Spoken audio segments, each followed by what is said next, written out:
कृषक मानक मिल 3000 धान क्विंटाल 3000 टंका है। तो जो एसएचजी महिला माने रहिले तांकर मध्ये ऋण छाड़ हो तो आउ रहिले कौन ना गैस मिल आपण मानक 500 टंकार। तो संपूर्ण अपडेट आपण मैंने जानतु तेबे समस्त भल खुशी खबर। तेबे चैनल को जो मैंने नुआ चैनल को सब्सक्राइब करूँ कारण सब किसी ना कि अपडेट मो चैनल आपण मैंने जानवाक पाइबे। तेबे चलतु संपूर्ण खबर जानिबा। तेबे समस्त अनुरोध कर भिडियोटी देखंतु आ बुझंतु तो एथिरे आपण मानु कोन बेनिफिट मिलिबो केमिति कोन सब रही अपडेट तो समस्ते जानतु समस्त खुशी खबर। तेबे चलतु भिडियोटी आरंभ करवा। तेबे बर्तमान आपण को स्क्रीन में देखि पारथिबे तो देखंतु कृषक बंधु प्रथम आरंभ करिया कृषक बंधु दे बोनस सह धानर मूल्य क्विंटाल प्रति 3000 टंका कृषि ऋण छाड़ कृषक पाई मासिक पेंशन 2000 टंका। तो गला कृषक बंधु मानक पाई बोनस मिल 3000 ता सहित धानर क्विंटाल हम 3000 टंका। जो धान क्विंटाल 3000 टंका हम तेज आपण मैंने भावतु जो चाषी मैंने धान एत खरार परिश्रम कर क्विंटाल 3000 टंका हम तो केते लाभ हम। तापर रहा कौन रहा ना युव विकास 5 लाख युवक युवती बेकारी बेकारी भत्ता मासिक 3000 टंका। तो यार कहि तेबे चलतु गृह ज्योति घरोई उपभोक्ता 200 यूनिट विद्युत छाड़। तो 200 यूनिट पर्यंत आपर विद्युत बिल छाड़ हम। तापर कौन रहा आपण मानक रहा जो गृहलक्ष्मी देखो ये जो गृहलक्ष्मी रहिले तो महिला स्वयं सहायक गोष्ठी बैंक ऋण छाड़ महिला को मासिक भत्ता 2000 टंका एवं आदिवासी और दलित महिला को मासिक भत्ता 3000 टंका मासकू 500 टंकार गैस। तो चिंता करूँ बर्तमान जब 500 टंकार गैस मिल तेज आपण मैंने केते खुशी न हे। तेबे तो रही आहरी कौन रही ना 25 लाख टंका पर्यंत स्वास्थ्य बीमा माध्यम मागणा चिकित्सा व्यवस्था रही। वार्धक्य भत्ता विधवा भत्ता और दिव्यांग जो आम हैंडिकैप्ट रहिले तांको भत्ता मासिक 2000।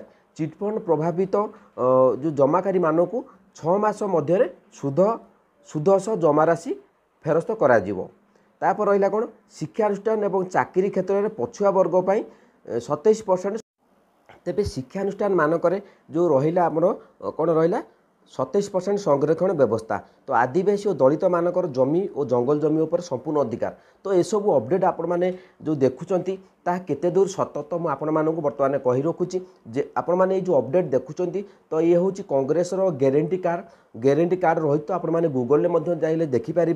तो कांग्रेस ग्यारंटी कार्ड जो प्रस्तुत करची तो सेठी कांग्रेस तो सरकार बर्तमान गठन करने से कही यदि कांग्रेस सरकार आगु को आसे बा सरकार गठन करे तो यही भाव में व्यवस्था आपण मानक पई आनिबो। तो देखा जाऊ गृह ज्योति व्यवस्था रही युव विकास व्यवस्था रही कृषक बंधु मानक पई व्यवस्था रही गृहलक्ष्मी व्यवस्था। गृहलक्ष्मी जो मैंने आसुच्च तो महिला स्वयं सहायक गोष्ठी मैंने ऋण छाड़ करा ता सहित मासिक भत्ता 3000 टंका रही मासकू 500 टंकार गैस आपण मानक मिल।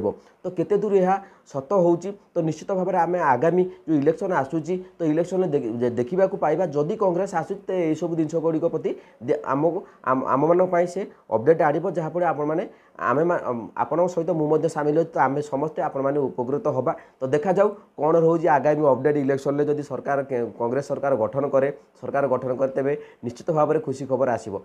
तो देखा जाऊ आम अपेक्षा करवा। तो आम समस्ते तो खाली अपेक्षा करने को पड़ुची। तो विभिन्न जो योजना आसूची समस्त अपेक्षा कर तो मुझे भी अपेक्षा करची। तेबे नेक्स्ट देखिया जाऊ कौन केते दूर जो राहुल गांधी ताकर जो ग्यारंटी कार्ड अपडेट देइचंती जो ग्यारंटी कार्ड जो प्रस्तुत होई कांग्रेस रो तो केते दूर आगु को जे काम आसूची।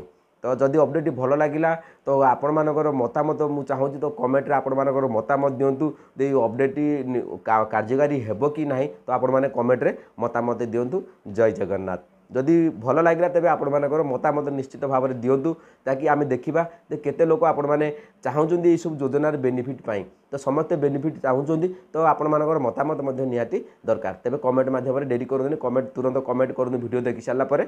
जय जगन्नाथ।